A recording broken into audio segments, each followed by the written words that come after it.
Зағип және нашар көретін азаматтарға арналған республикалық кітапханада жыл сайын өткізілетін дәстүрлі шара ашық есік күндері қазіргі кездегі карантинге байланысты онлайн режимінде өткізіледі. Назарларыңызға кітапханада атқарылатын жұмыстарға шолуды ұсынамыз.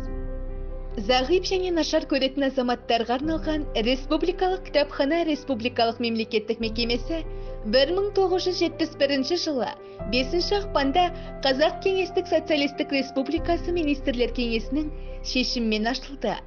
Зағип және нашар көретін азаматтарға арналған республикалық кітапхана нүктелі бедерлі жайпақ баспа қаріптермен дыбыстандырылған кітаптардың тифлология жөніндегі цифрлық ақпарат тасымалдағыштағы құжаттардың республикалық сақтау орны болып табылады.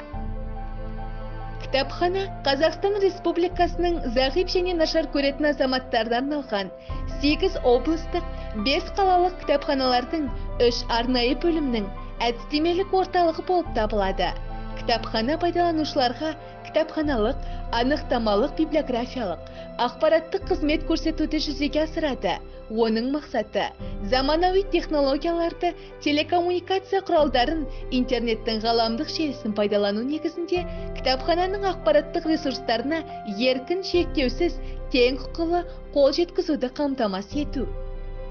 Қазіргі уақытта кітапхана қоры 249 мыңнан астам сақтау бірлігін құрайды және білімнің барлық салалары бойынша көркем әдебиет, классикалық және қазіргі заманғы отандық және шетелдік авторлар, поэзия, фантастика және басқа басылымдардан тұрады.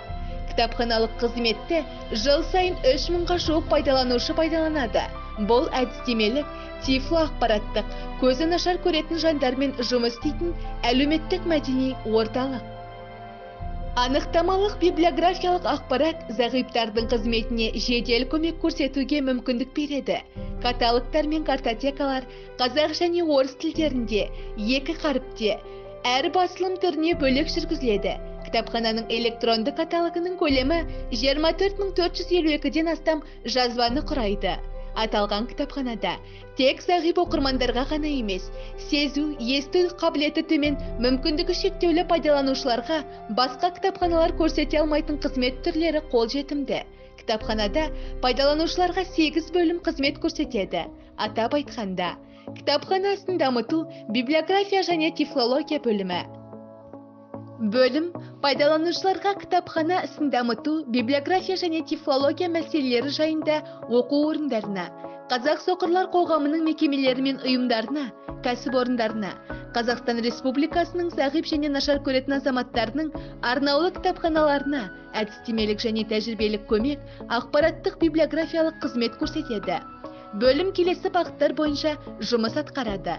Арнаулы кітапханаларға әдістемелік көмектер көрсетеді, халықаралық және республикалық семинар кеңестер ұйымдастыруға қатысады, білім жетілдіру сабақтарын ұйымдастырады, іс-сапарларға шығады, әдістемелік құралдар шығарады, ауызша жазбаша анықтамалар береді, ашық есік күндері, экскурсиялар және тағы да басқа іс-шаралар өткізуге қатысады. Аймақтағы 8 облыстық, 5 қалалық 3 арнаулы бөлім кітапханаларымен тығыз байланыста жұмыстар атқара отырып, олардың жылдық жұмыс жоспарлары мен жылдық есептеріне аналитикалық және статистикалық шолу жасайды. Атқарған жұмыс есебі бойынша анықтамалар мен кеңестер жазбаша түрде жазылып жіберіледі. Бөлімге келіп түскен кітаптар мен мерзімді басылымдарға шолу жасалып, автоматтандырылған ақпарат жүйе Қазақстан Республикасы арнаулы кітапханалары бағдарламасы бойынша өңделіп, электрондық қызметтік каталог пен картотекалар ұйымдастырылады. Карточкаларды басып алып, қызметтік каталог пен картотекаларға құяды. Бөлімде 2005 жылдан бері оңалту кабинеті жұмыс істейді. Оңалту кабинетінде зағип жандарға, кейіннен жүрек көз жанарынан айырылған зағиптарға Braille жүйесі бойынша оқу мен жазуды үйретеді. Көз ақауы бар және жүрек көз жанарынан айырылған зағип балалардың саусақ ұшы сезу қабілеттерін дамытуға, жұмыс істеу жасындағы жастар мен мүмкіндігі шектеулі жандарды кеңістікті бағдарлауға бейімдейді. Оңалту техникалық құралдары жайында ақпарат бере отырып, зағип балалары бар ата-аналармен жұмыс, зағип жандардың басқа адамдармен қарым-қатынас жасау үшін өз-өзіне қызмет ету әдістері мен тифлотехниканы пайдалануға, әлеуметтік қарым-қатынас жасауға, әлеуметтік тәуелсіздікке, бос уақытын тиімді пайдалануға үйрету жұмыстары жүргізіледі. Жеке қызмет көрсету бөлімі. Бөлім зағип және нашар көретін азаматтар мен олардың отбасы мүшелерін және басқа санаттағы мүмкіндігі шектеулі азаматтармен оңалту жұмысын жүргізе отырып, олардың мәдениеті мен білімін жетілдіруге жәрдемдеседі. Жеке қызмет көрсету бөлімі оқырмандардың жан-жақты өндірістік, ғылыми, қоғамдық істеріне және өз-өзін жетілдіруге көмектесу үшін қызметкерді тағайындап, бөлімнің тифло құралдарын қолдану арқылы қызмет көрсетуді ұйымдастырады. Жедел түрде оқырмандардың сұраныстарын қанағаттандырады.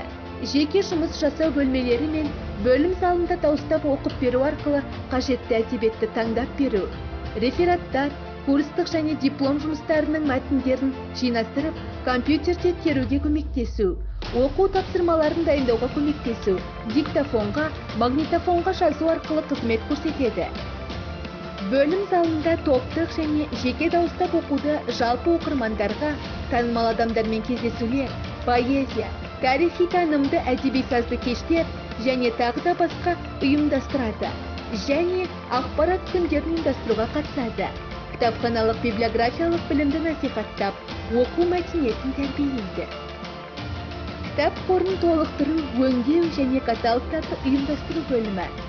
Бөлім кітапхана қорын ғылыми, тарихи ақпараттық көркемдік маңызы бар, кітапхананың ерекшелігіне сәйкес келетін қазақ, орыс және басқа тілдердегі құжаттармен негізделген мақсатты түрде қалыптастыруды қамтамасыз етеді. Бөлім келіп түскен құжаттарды толық кітапханалық библиографиялық өңдеуді және оларды кітапхана бөлімдері бойынша бөлуді қамтамасыз етеді. Бөлім электронды каталог пен дәстүрлі каталог, картотекалар жүйесін ұйымдастырады және жүргізеді. Сонымен бірге бөлім қызметкерлері кітапхана қорын мерзімді басылымдармен жабдықтау, келіп түсетін басылымдарды есепке алу және кітапхана бөлімдеріне бөлу бойынша жазылуды жүргізеді.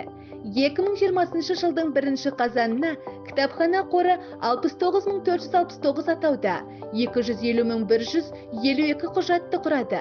Оның ішінде қазақ тілінде 10.221 атауда, 32.830 құжат.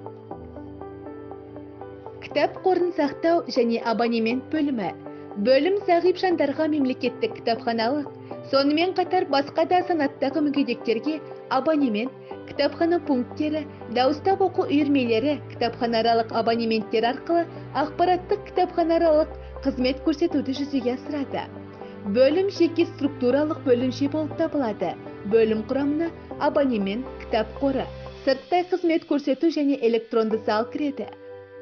Электронды залда қызметкерлер электронды мәліметтерді электронды құралдарға жасады және әртүрлі мағлұматтарды ғаламтор арқылы іздейді. Көзі көрмейтін оқырмандарға компьютерлік сауаттылыққа үйретеді. Алғашқы кездері электронды залдың негізгі оқырмандары шетелдікке мұқтаж студенттер болатын. Олар көбінесе сканерленетін және оқырманның өтініші бойынша Braille қарпіне басылатын немесе флеш дискіге жазылатын лекцияларды алып келетін. Қазіргі уақытта барлық тілек білдірушілер мен кітапхана оқырмандары үшін компьютермен және сенсорлық құрылғылармен жұмыс істеу бойынша базалық оқыту курстары жүргізілуде. Оқырмандарды AV3715 онлайн кітапханасына тіркеу жұмыстары, бағдарламалық және техникалық кеңестер, диктофондармен, плеерлермен, телефондармен және тағы да басқа сондай-ақ жеке қосымшалармен жұмыстар атқарылуда. Өнер және спорт әдебиеттері бөлімі. Бөлім 1990 жылдан бастап жұмыс істейді. Мұнда негізінен 20 мыңнан астам өнер және спорт әдебиеттері жинақталған. Оның ішінде нүктелі бедерлі қарпымен жазылған әдебиеттер, жайпақ баспа қарпымен жазылған әдебиеттер, электрондық кітаптар, электрондық ән жинақтар, аудиотаспалар, бейнетаспалар, грампластинкалар және бедерлі графикалық құралдар бар. Нашар көретін оқырмандарға жайпақ баспа қарпіндегі әдебиеттерді бөлім қызметкерлері дауыстап оқып береді. Оқырмандар кітап оқумен қатар бөлімдегі барлық техникалық құралдарды пайдалана алады. Атап айтсақ, DVD караоке, грампластинка ойнайтын құрал, домбыра, баян, фортепиано сынды аспаптар, түрлі магнитофондар, Сонымен қатар шахмат, дойбы, тоғызқұмалақ интеллектуалды ойындарымен шұғылданатын оқырмандарымыз да бар. Өнер және спорт әдебиеттері бөлімінде көпшілік шаралар Қазақстан Республикасының атаулы күндері, дауыстап оқу сағаттары, әуенді дәрістер, концерттер, әдеби музыкалық кештер, шығармашылық кездесулер, еске алу кештері, музейлерге сапар, шахмат, дойбы, тоғызқұмалақ сайыстары өткізіліп тұрады. Сөйлейтін және Braille кітаптарын шығару бөлімі. Бөлім 1997 жылы техникалық қызмет көрсету бөлімі және дыбыс жазу студиясы деген атпен құрылды. 2005 жылдан бастап баспа ісі және автоматизация болып өзгертілді. 2011 жылдан бастап қазіргі уақытқа дейін сөйлейтін және Braille кітаптарын шығару бөлімі деп аталады. Дыбыстандырылған кітаптарды жазу және шығару бойынша жоспарланған жұмыс осылай басталды. Қазақстандық жазушылардың үздік шығармаларын қазақ және орыс тілдерінде жазуға және Қазақстан Республикасы арнайы кітапханасының орталықтандырылған қорына жақсы мүмкіндіктер ашылды. Адамдардың ерекше санатына арналған аудио кітап 2007 жылғы ғана демеушілердің қолдауымен кітапхана қабырғасында ең жаңа жабдықтары бар дыбыс жазу студиясы ұйымдастырылған кезден бастап толықтай жанданды. Студияда жыл сайын 30-дан астам кітаптар мен құжаттар жазылады. 2005 жылдан бастап олар нүктелі бедерлі қарпімен жазылған әдебиеттерді шығара бастады және ескі аудио кітаптарды цифрландыруға кірісті. Сонымен қатар, нүктелі бедерлі және жайпақ баспамен шығатын РБНСК Вести газетін өз бетімен шығара бастады. 2 айда бір рет 300 дана тиражбен бір рет шығарылды.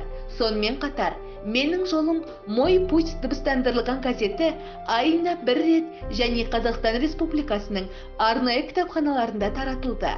Бөлім қызметкерлері Қазақстандағы авторлардың әдебиеттерін дыбыстау және басып шығару үшін ғана емес, сонымен қатар бедерлі және үлкейтілген қаріптермен әдебиеттерді шығару бойынша көптеген жұмыстар жүргізуде. Қорыта келгенде, бүгінгі күнге дейін кітапхана қоғамда мүмкіндігі шектеулі азаматтарды әлеуметтік оңалту саласындағы мемлекеттік жүйенің бір бөлігі бола отырып, мүмкіндігі шектеулі жандардың әлеуметтік интеграциясына үлес қосқан орасан зор жұмыстарының бәрін айтып шығу мүмкін емес. Барлық жұмыстарды тізіп айтар болсақ, ол том-том кітап болар еді. Кітапхана оқырманын әр қашанда күтеді. Кітапхана есігі әрдайым оқырман үшін айқара ашық.